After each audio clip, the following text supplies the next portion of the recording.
So you want your audience to be more involved, right?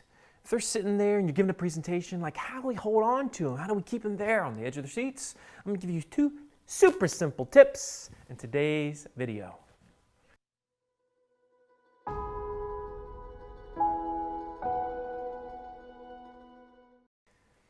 Hey folks, Marcus Sheridan here, and today we're going to talk about engagement and 2 really fast, quick, simple tips that you can use whenever you're giving a presentation. Now, have you ever seen someone give a presentation before and maybe on their slide deck they showed a stat or a number, right?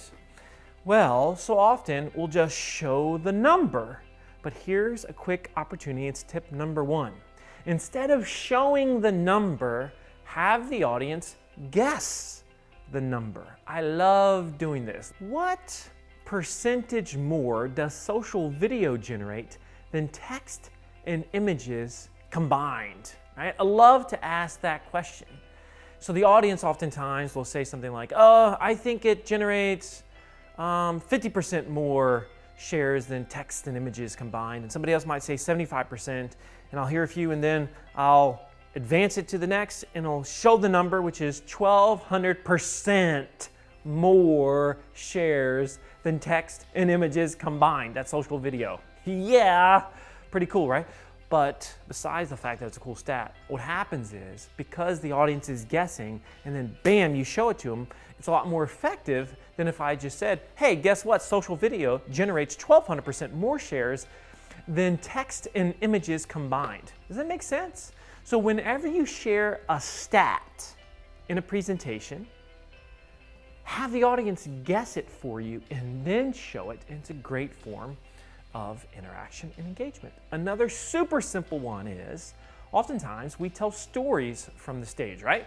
You're telling a story, and so you're going along, and you might have done this with with a child before, but for some reason, as adults, when we're speaking, we don't do it.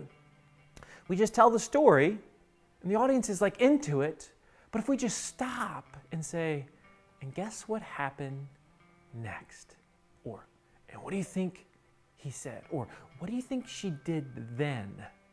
Just by having the audience engage in the what's next, now they're more a part of the story, more on the edge of their seat, more participatory. And that's the goal, right? I know, 2 simple tips, I told you, but if you do these 2 things, have them guess the stats and then show it, and have them guess what's next, you're going to be dramatically more effective. If you enjoyed this video, make sure you share it, make sure you like it, you know all that good jazz, and of course, subscribe. I am Marcus Sheridan. Let's get to work.